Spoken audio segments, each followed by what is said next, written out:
Are you sure?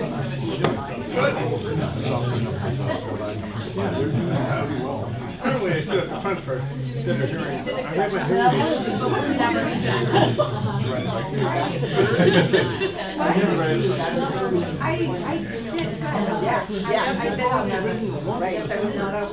Well, I would have been right there, but you beat me to it, so, yeah, I never led you to that. Good morning, everyone. I'd like to get started so we can make sure we have our full amount of time for our storyteller this morning. This is our second in a series of wilderness stories from members of St. Matthew's. And this is technically called a witnessing conversation. And so Cherie Swenson, we sent out an email inviting several people to tell their story. And after a couple of weeks, there were a number of people who didn't respond at all. And so Sue said, I think you should call some of these people. And my Midwestern self was like, no, they didn't respond. They don't and I called Cherie and I kind of told her, I said, did you get the email? And she said, no. So first of all, we updated your information. But then I tried to describe a little bit of what you were doing, and she said, sure, I'll do it. Like before she'd read the email, before she kind of knew what was going on, so I hope I'm happy I did. you're okay. So I'm really thankful for her willingness to share. So I would like to go ahead, if I have the right thing here.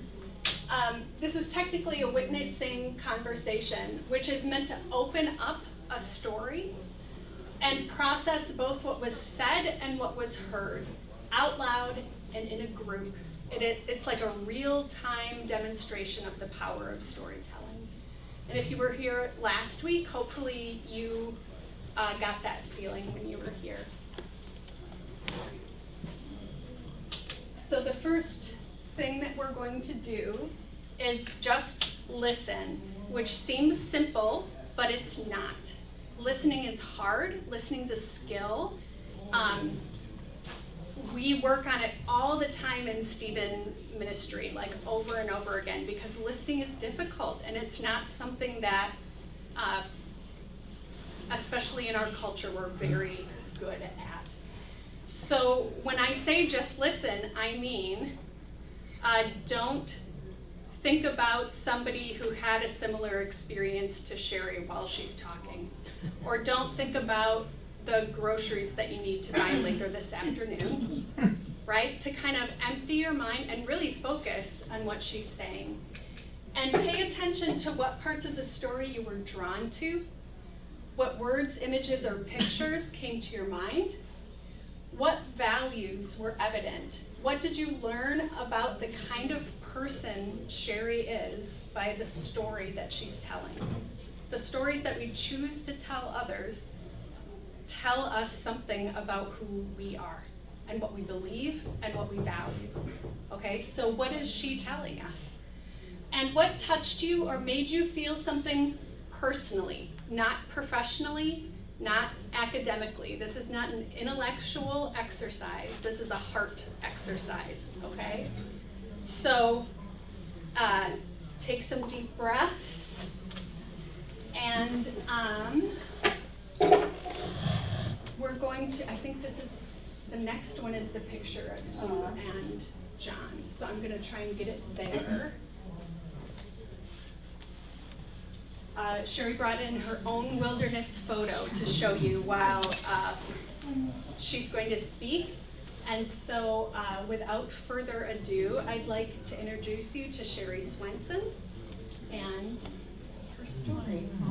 I know, right? I know. So thank you, everyone. Like Pastor Ann said, I'm Cherie Swenson. I did not get the email, and I'm glad that we addressed that. I work at Sojourner, and I think our filters are so strong We had to like release you from the abyss, Sue, and get your email to me.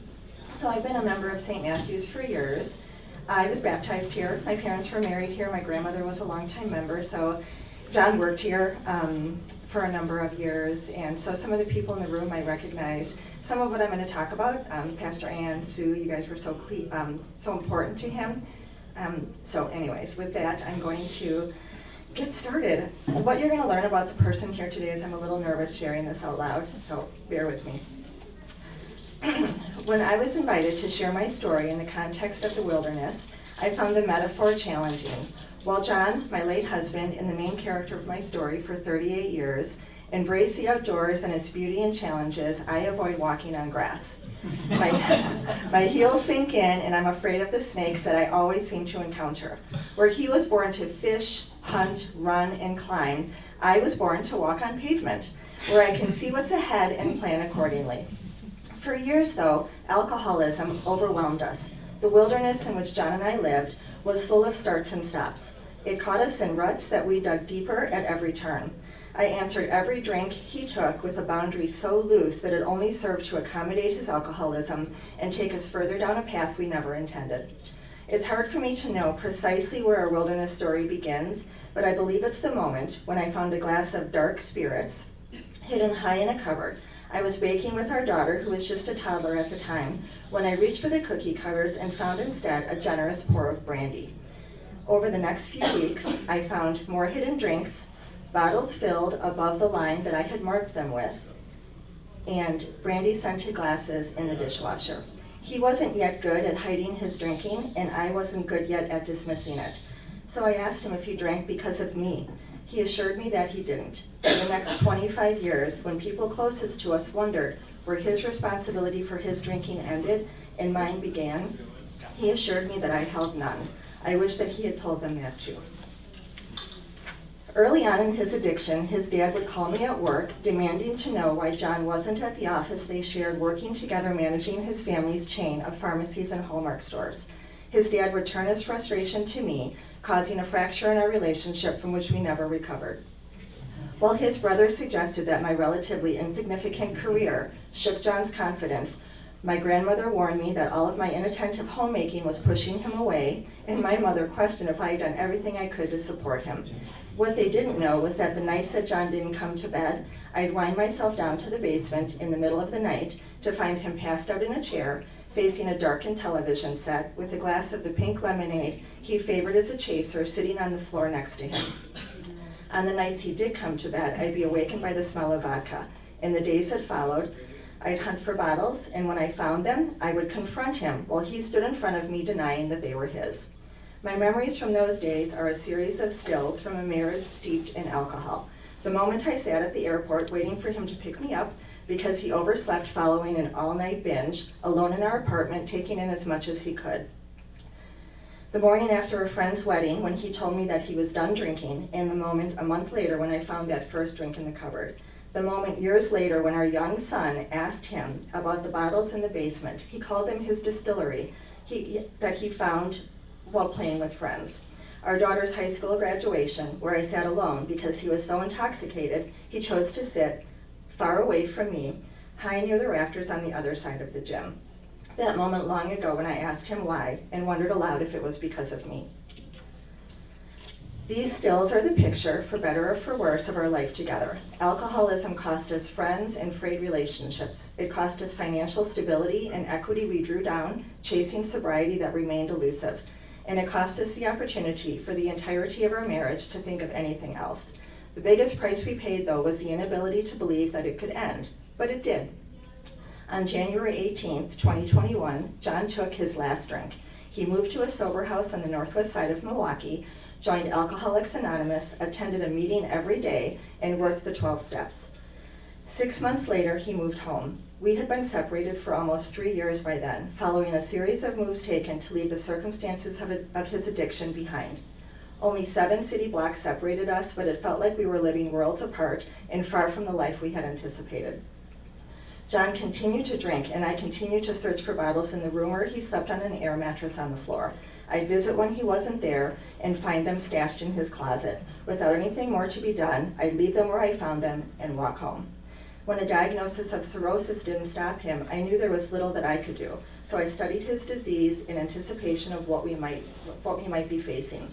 One day, he texted me that he had developed ascites, a complication marking the progression of liver disease. While he committed to reducing his sodium intake, I suggested that he consider reducing his alcohol intake.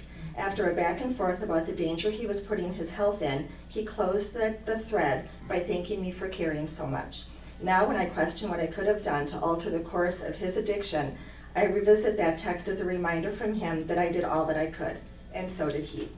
Never once did he acquiesce to his alcoholism, instead protesting the drink that called him. Relapses, while devastating, never broke him. Instead, he always sought to stop. When he finally did, his sobriety came with the cadence of companionship that was once upon a time out of reach. During those years, we enjoyed a quiet existence balanced by the early start to his working days and the late finish to mine, Saturday chores and Sunday naps, quiet nights at home and traveling strolls. 3 years and 1 month after John's last pull of vodka, in March of 2024, he was diagnosed with liver cancer. It was detected on a screening ultrasound as part of the ongoing management of his cirrhosis, found early and treated successfully. Because the only cure for his type of cancer was a liver transplant, he underwent evaluation immediately. He was denied listing by Froedtert, so we set out to get second opinions at the University of Wisconsin and Northwestern. With his health intact, though, I couldn't understand why we would risk it with a transplant that he didn't seem to need. According to his care team, though, you don't get a liver transplant for what is, you get one to protect against what's to come. For John, what was to come was a harrowing journey that started in an emergency room in La Jolla and ended in the transplant ICU at Froedtert. 8 months after his cancer diagnosis, while visiting family in California for Thanksgiving, he became sick. A pain in his abdomen sent him to the ER, and as his liver enzymes climbed, he became jaundiced, distended, and weak. After 5 days at Scripps Hospital, he was released to fly home, where he was readmitted to Froedtert for a perforation of his gallbladder caused by a gallstone. Because of his cirrhosis, removing his gallbladder was not an option. Efforts to open and drain his bile ducts were fruitless, and within a 2-week stay, he went from having chronic liver disease to having acute on chronic liver failure. Earlier referrals to other transplant centers were acted upon, and a 4th center, Mayo Clinic, was added. There was nothing more to do for him, so they sent him home, hoping that his liver would reverse course. When it didn't, he returned to Froedtert, where he was given a prognosis of 3 months unless a transplant became viable. 3 days later, we were meeting with a palliative care team. His nose started to bleed. Within minutes, he started to cough and vomit blood, and before long, there was blood everywhere. For hours, I suctioned mucus from his throat and mouth, catching what I couldn't in a pan under his chin, and dragging what I missed across the floor of his room. It was chaotic and distressing, but for a moment, it was quiet. John and I were alone in his room, and he said that he needed to stretch. After I helped him stand, he asked if I would hold him. So I wrapped my arms around him and held him close, pretending as if it wouldn't be the last time. That night, his condition worsened, and he was moved to the ICU. By then, we knew that Northwestern had declined to list him, and our kids and I decided that if Mayo Clinic was a no, we would enroll him in hospice care. Early the next morning, the hospital called seeking my permission to intubate him. I authorized putting him on life support until we heard from Mayo. Later that morning, I walked into his room to find a nephrologist talking to John's brother about dialysis. My brother-in-law believed that dialysis would clear John's mind enough to bring him into the conversations we were having around him rather than with him. But that wasn't true. John's failing liver was responsible for his cognitive decline, so I asked the doctor to leave and went to him. His care team agreed with my decision, so we continued to wait on Mayo. Time was of the essence, so shortly after noon, without all of the information we hoped to have, we made the decision to let him go, knowing that even if Mayo listed him, he'd not make it to transplant. As John's eyes scanned the room, and at times he grimaced in pain, his dad, stepmom, brothers, and their families said their goodbyes. I was standing near the door, watching it all unfold, when news came from Mayo. It was a no. His nurse cleared the room of everyone but our kids and me, And for one last time, it was the four of us. Almost immediately after he was taken off the ventilator and tubes were removed, he died. It was Christmas Eve. He had been sober for 1,435 days. If the alcoholism that once consumed us led us into the wilderness, John in his recovery led us out. The moments that once consumed us were topped off by the ones that embraced us. His commitment to his sobriety and to us brought me here to the clearing where I stand today. While liminal, there is sense here. Thank you.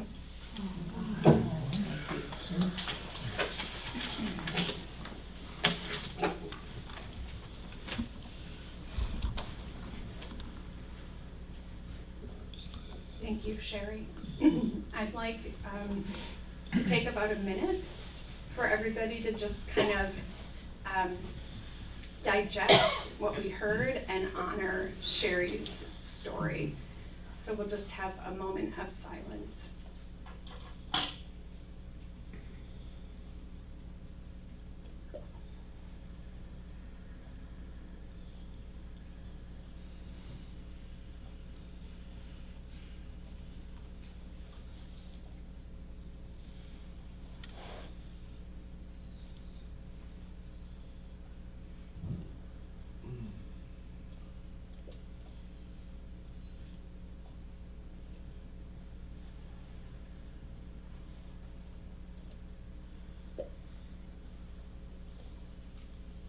Thank you, Cherie. Thank you.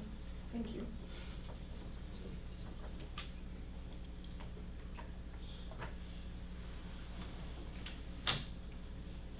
So here are some questions. There were a few before, like what were you drawn to?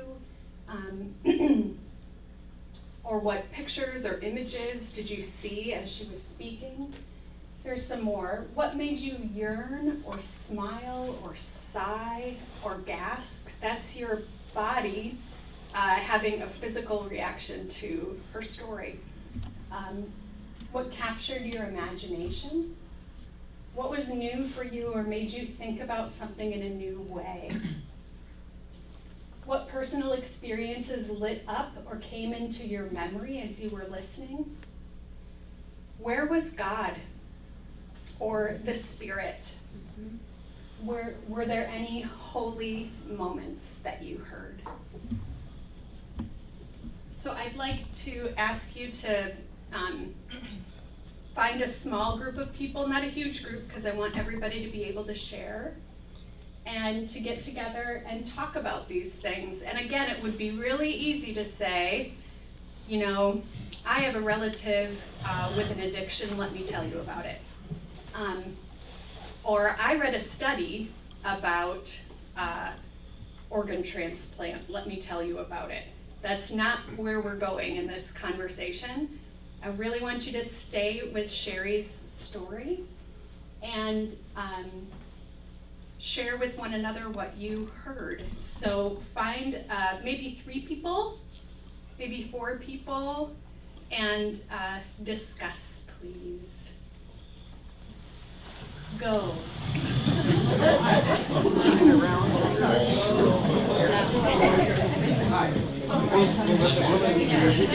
These guys.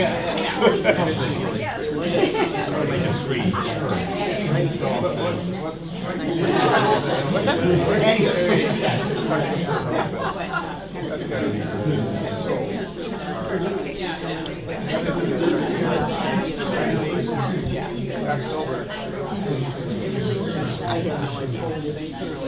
But it's interesting to And I don't know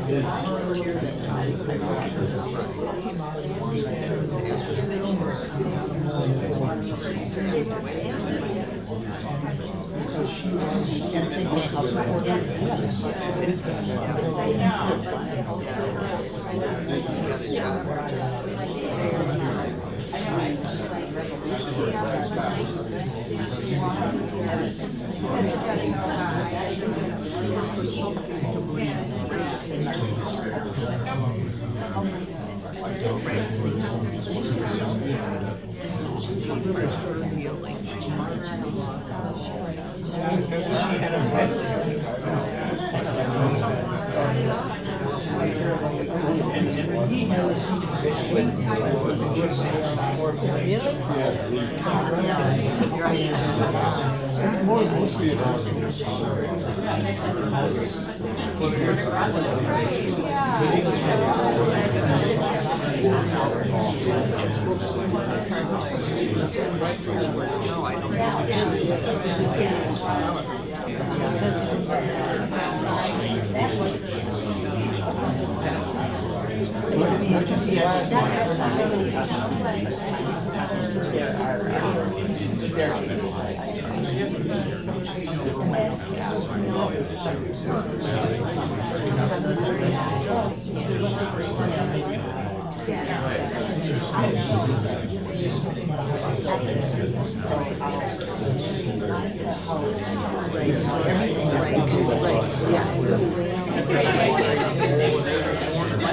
Well, and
We're being trivial.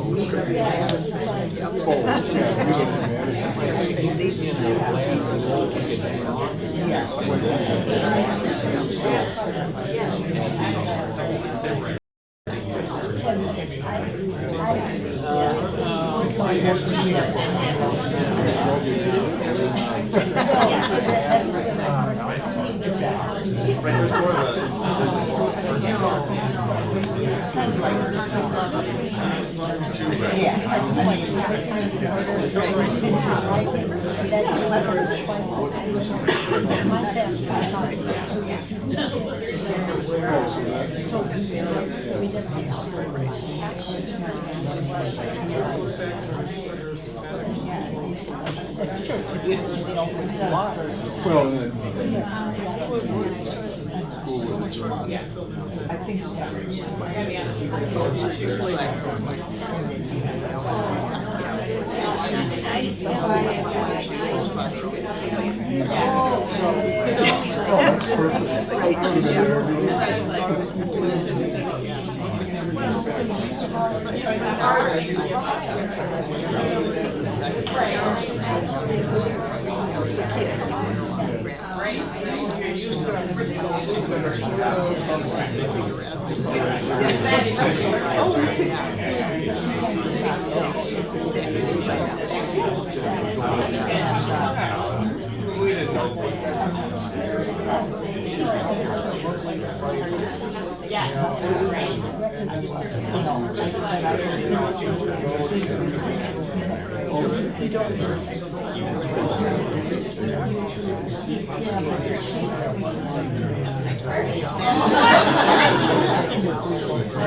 so after sobriety comes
Okay, let's wrap up and come back to our large group.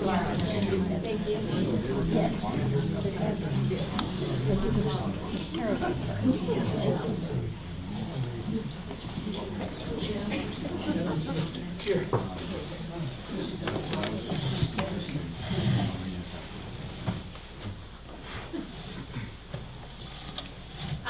I'd just like to ask, how many of you have someone close to you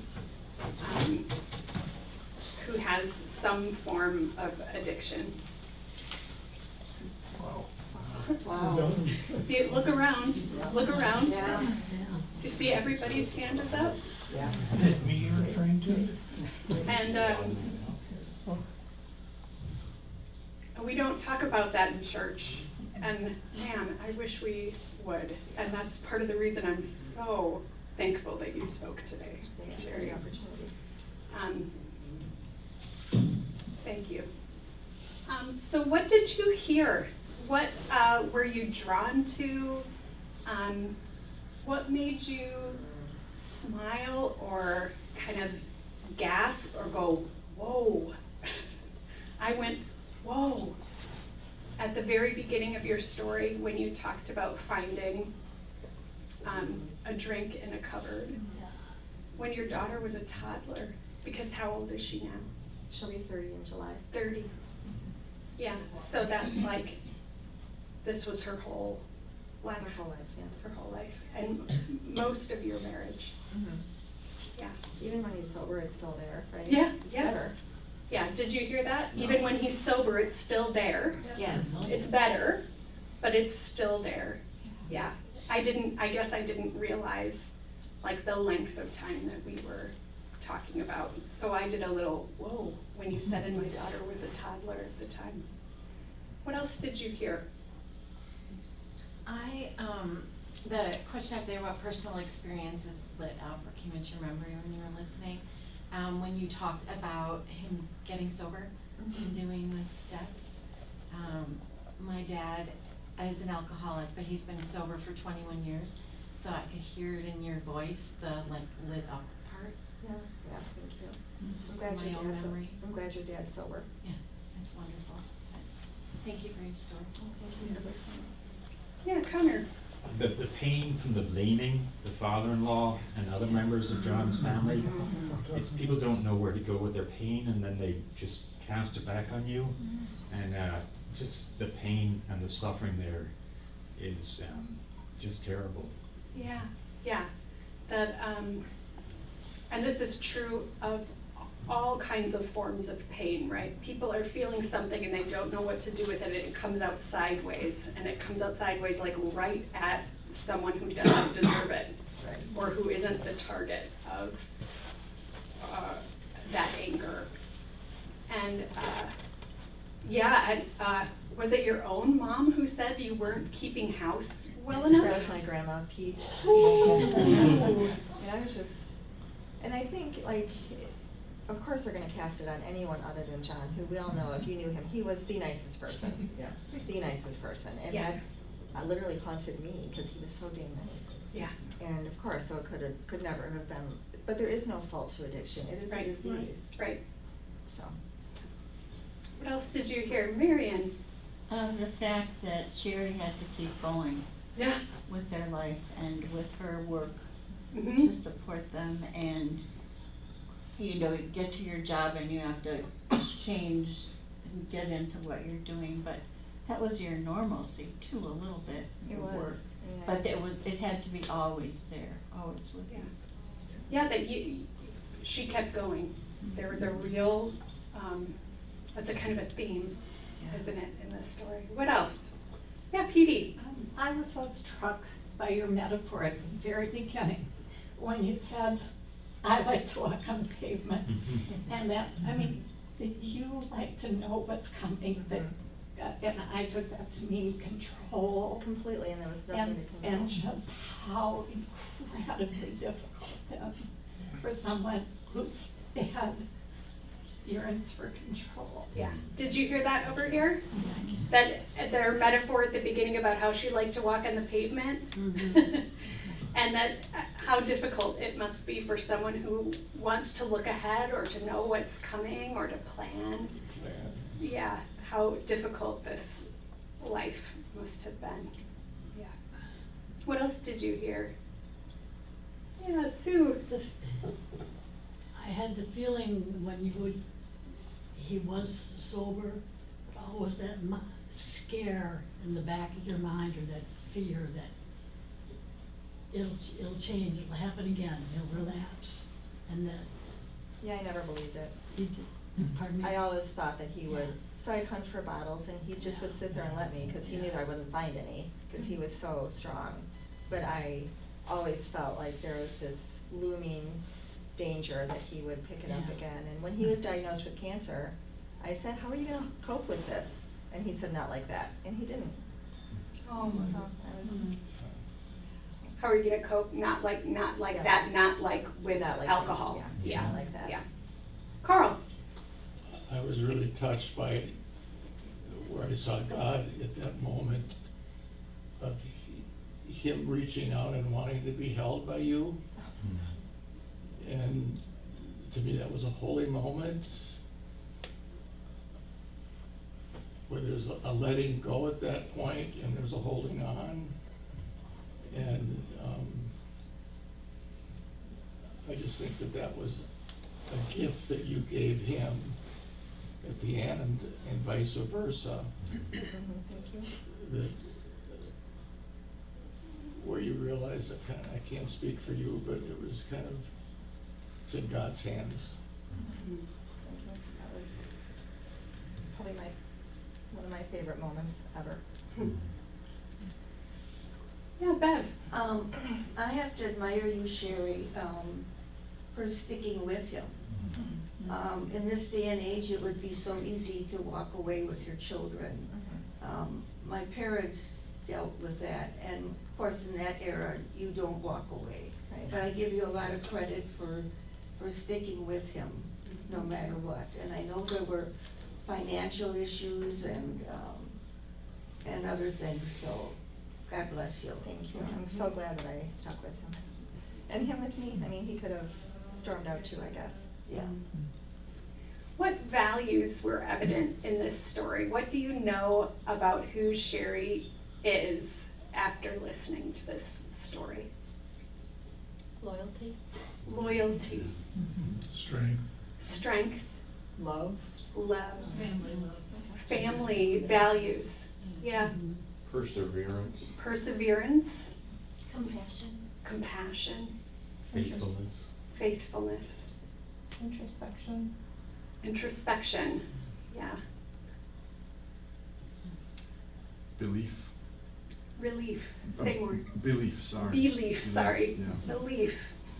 Yeah, say more about that, belief Belief in a greater good. You know, Yeah. she saw the good in John and had faith that he was gonna come through this, you know. Yeah.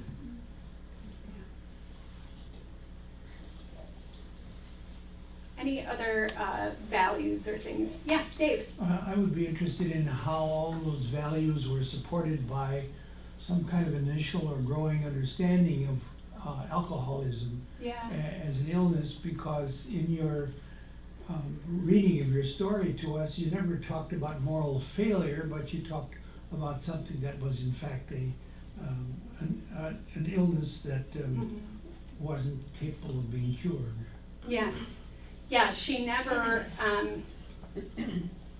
blamed John. And so I Right. just wonder what kind of learning you experienced from taking a course or speaking with a doctor Yeah. or whatever.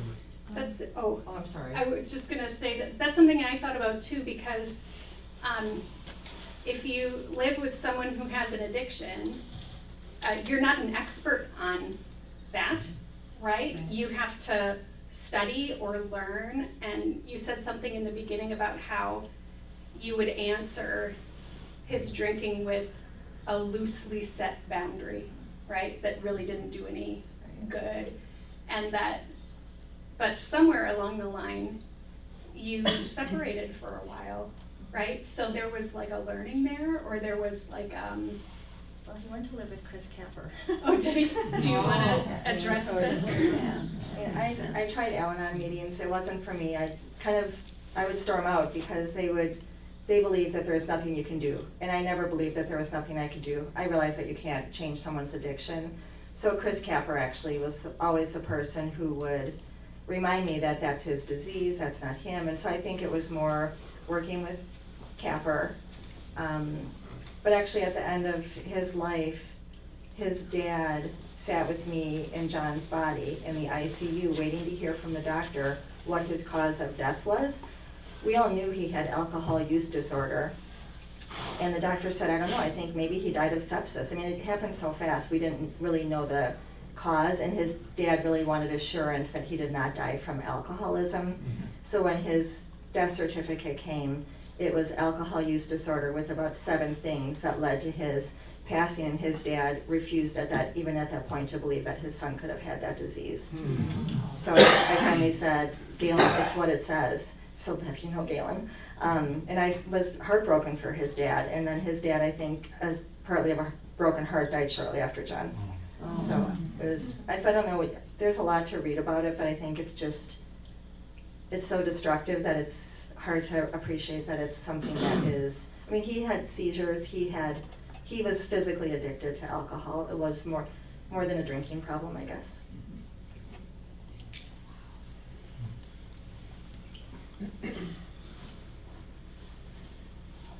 I think what I hear in your question, Dave, is that there was a commitment to know more about the disease, right?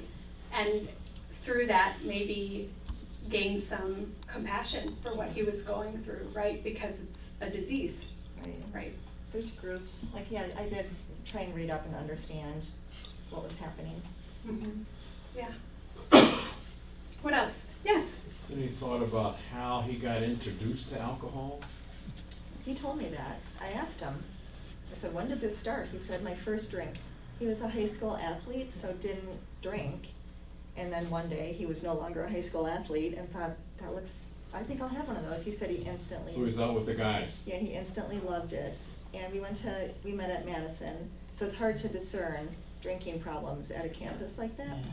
Yeah. So, like, where everyone else would go to class, he rarely did. Like, he really did not thrive because of just the constant drinking. So I just think it was, so I think he said it was his first drink. First?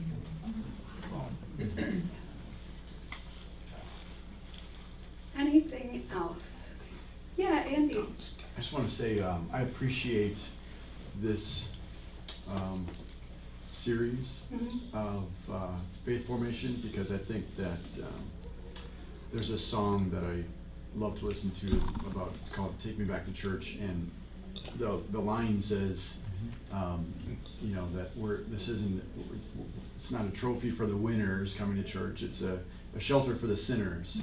And I think that the more we lean into being vulnerable and sharing our stories, and sharing, you know, stories that we interact with on a daily basis, helps us to have a more genuine community.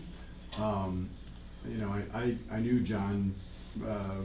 We went on a mission trip together with Maggie down to New Orleans, and John Stolte were, you know, good, quiet but nice men, you know, who you know, revealed, you know, some parts of their lives on that. But I think the more that we can share this and be more vulnerable, you know, with each other, especially when you see the number of hands that lifted up in the room, of how much this impacts our lives on a regular basis, and the more we can follow Jesus' words and try to help each other through this path of life, because life is short. So I just want to say thank you for this series. I think it's really important. So. Yeah. Does that mean you're volunteering? Someone better take you to coffee. Not have coffee with you. Mike's here to tell you. Yeah, done. Well, one thing that crosses my mind, this story and last week, is that my life has been just so easy in comparison with some people's lives. Yeah. And still, I feel like it's a struggle, but it's really, challenges have not really been given to me, I'd say, and like you've experienced and Mike had, and I need to appreciate and use my time wisely. Yeah. Yeah, and at the same time, if we asked Cherie to speak about a different topic, right? If we asked her to speak about her love for her children, right? We'd hear a very different story, right? And we'd hear, I mean, probably a little struggle, because that's what it means to have children, but but probably a very different tenor and tone, and if we asked you to speak about something really difficult in your life, you would have a story too, right? You're looking around like you've just been living this dream. Everybody's got those, and that's what is so wonderful about this is that people can relate, right? Yes, Julie. I wondered, and maybe I missed this because I don't always hear it, but how much of that was in his DNA?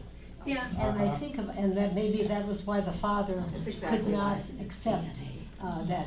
But I think of a couple things in regard to that. Years ago, there was this movie, and I can't remember the name of it, but this beautiful woman was attracted to candy. She ate candy all the time.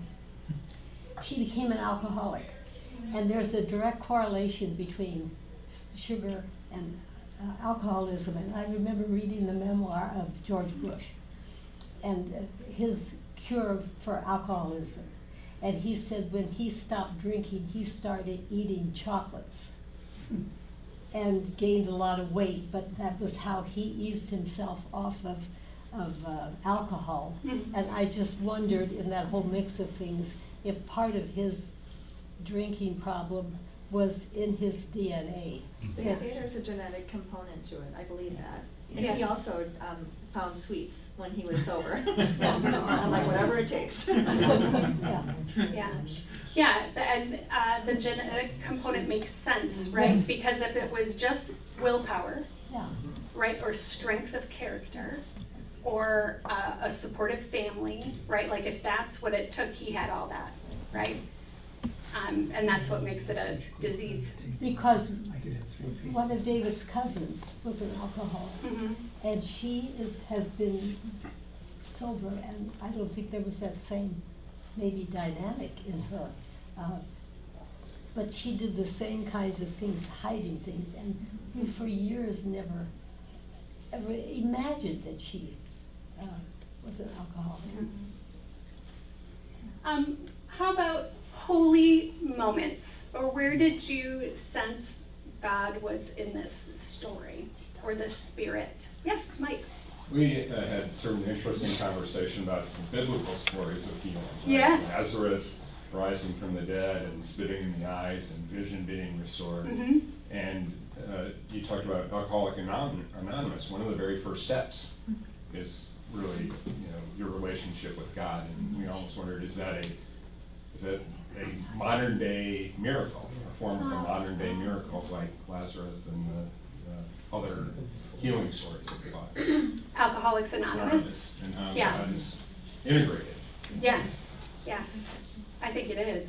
I think it's a miracle, for sure. Where else did you see God, Connor? Cherie's rootedness in this community of faith, with grandparents and your parents being married here, you being baptized here, that rootedness, I see God in that. There's a steadfast love that God had for you and that you had for John through all of this, and I see the presence of God in that. Yeah. Anything else?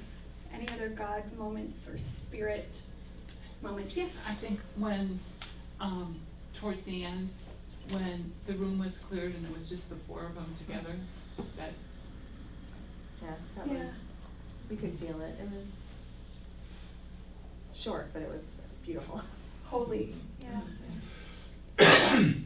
Okay, so what I'd like to do now is invite Cherie back up. Okay. Yeah. Was these in the email? I'm really behind on my email. No, it's okay. But what was it like for you? There were many words shouted out when I asked, what do you know about who Cherie is? And I heard perseverance, love, compassion. What else am I missing? Loyalty. Faithful, Loyalty. loyalty, strength. So this is like your wilderness story. You told it to us, but they heard faith, strength, perseverance, loyalty, compassion, and love. Those were generous words. I didn't see myself in them, honestly. I mean, I do a lot of writing, but I've never spoken his story. So in some ways, I wondered if I was like, I don't know the right word, not cheating on him, but like exposing things that maybe he didn't want to have exposed, but he's gone, so. Maybe I'll hear about it later. But no, I'm glad I stayed. He made it easy he really did make it easy to stick by his side. Because he was always trying to stop. And I remember sitting down with Pastor Kevin before his funeral, and my kids were adamant, do not tell his story. He was a good dad and nothing to see here. But then people came up to me after his funeral and wondered why we left out his story. And at the end of his life, he was a substance abuse counselor. And a woman who I didn't know, she was very small and fragile, attended, and so I introduced myself to her, and she said that John was her counselor, and that for him, she was going to continue fighting. And I thought that was just so cool. So he made it easy to stay by him, and the kids had some requirement to have someone that could be that protective parent and see them through. So thank you for those nice words. What has it been like to share your story today? I was nervous. I was telling Sue, I left work early on Thursday because I'm like, I have got to think about this. Mike, thank you for your outline. That was so helpful. Thank you for reading it before I came here today. I was nervous. I felt like, I feel like I'm whining. I feel like I'm complaining when I think about this because it's literally all I've thought about for about 38 years. So it felt good to get it out. And to see how many people are impacted by similar things. Was there anything that people said that made you think about your story in a new way? I think the words to describe me, now I am whining. People who closest to us were the ones that I would have expected, I guess, would be more understanding or supportive, and I think they were doing it out of love for John, that maybe in his weakness, there was something I was doing that maybe didn't see him through. So just the reassurance, I think, helped. That it was not my fault. I'm sure there were days, but mostly it's genetic, like it's a disease. So that helped. And have you noticed anything in telling your story and then hearing these responses back? I feel like, minus you, everyone has something, right? We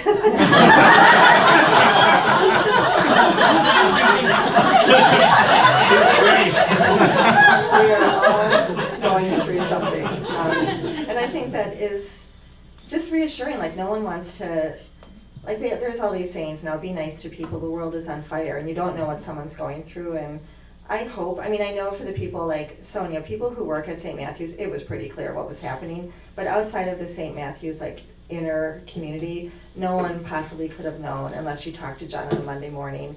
Mia Kodzik stopped him in the hallway and said, what are you doing? So you just hold it and you just feel like no one knows, but then everyone knows. And now everyone knows. So I just thank you, this is helpful. And the idea of seeing I think I always felt that God was with us. Our faith was seeing us through, but seeing other people realize that too is just assuring. I miss them, but I'm not alone. So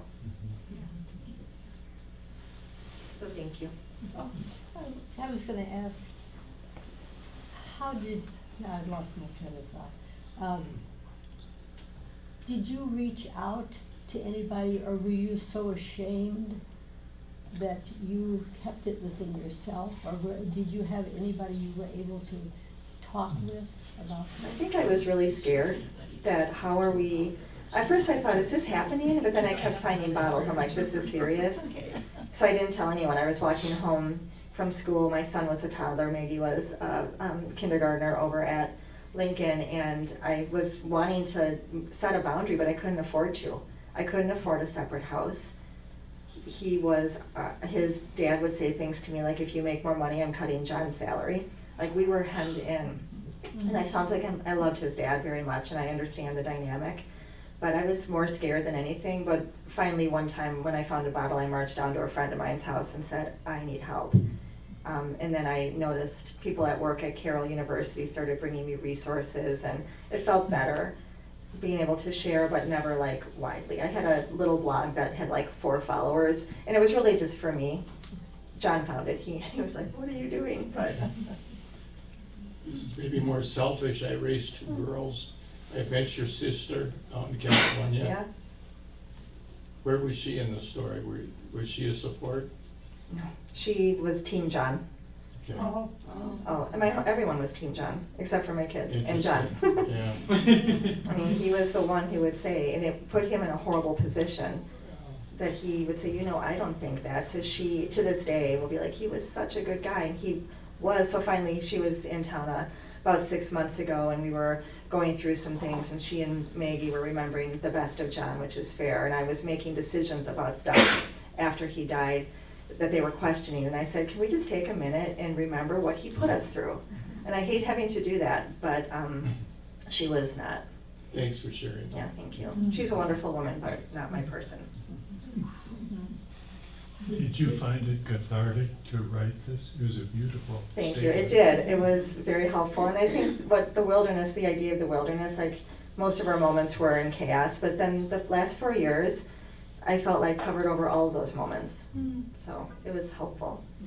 Did you ever feel that he was turned down for the transplant because somewhere it was being felt that his illness was a result of alcoholism, so he didn't deserve the transplant? I think that he did say that he couldn't be upset he did this to himself, and I said, you didn't do anything to yourself, this is a disease.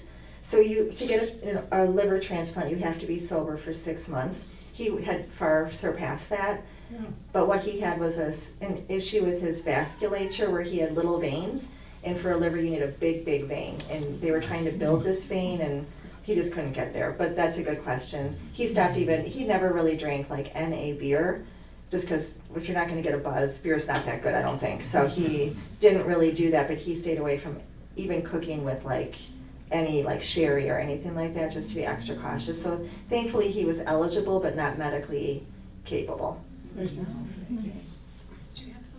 I think when we were talking in a small group about alcoholism and the personalities of people, when you're also often perceived as somebody who's fun, right? When you're drinking with friends and you're the person who's the nice person, the fun person, and it's interesting to find ways to introduce fun into our lives that don't include alcohol, so that we can lean into the qualities about John that we want to remember, right? We want to remember him Right. just like his children wanted to remember him for who he was as this positive, good person. And sometimes alcohol can make that a gray area because it's lying underneath, the skin, kind of that addiction. And so trying to find ways that we can have fun, Exactly. instead of, Exactly. We lost a lot of friends because I think they would see themselves in his drinking and then decision not to, and they felt that maybe they should. I don't know what they thought, but yeah, people just walked away because we weren't fun. I thought we were fun. Tell us about, I don't know you at all, and you said you work for Sojourner Truth. What, are you a social worker? No, I raise money for them. So I love it. I think everyone's an advocate. Actually, at church, I've had a number of people since I've worked there call wanting help. Call the hotline. That's the message. Call the hotline. So I raise money there. It's a large agency. It's not huge. Our budget's about $8.3 million. And federal funding takes part of it, and that's a whole other wilderness talk. But yeah, I love it there. I've been there for a little over 4 years. John knew Sojourner before I did. He used to work for Bunzel's Meat Market when he left church, and he would deliver things there. So when I worked there, he's like, I love Ulysses and all the people that I now work with. So. And is that a shelter for women? It is. It's a domestic violence agency. Mike, you should call Carmen and tell her that I'm plugging Sojourner. Connor too. We basically help women, children, and men from the point of emergency, like with police on scene, for example, emergency shelter hotline, systems advocacy to the point of healing. Like we have a camp for kids, support groups. Yesterday I attended the Russian-speaking family strengthening program Women's Day event. Super fun. On 6th and Walnut. Thank you. Thank you. Let's thank Cherie one more.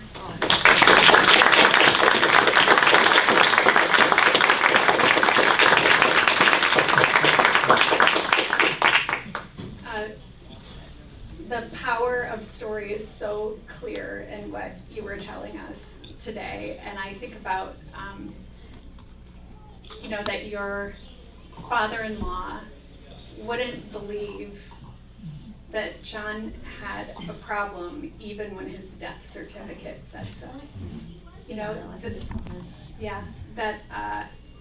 And that your children wanted a very particular story of John told at his funeral, right? And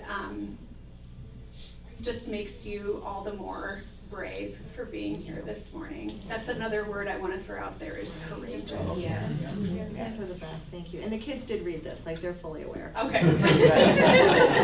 So. Thank you, and please come next week. Marge Crawford will be our storyteller next week, and then Katie Nickel the week after that. So please come back. If you enjoyed today, ask somebody you see out there to come and be part of this too. Thank you. Thank you. Powerful.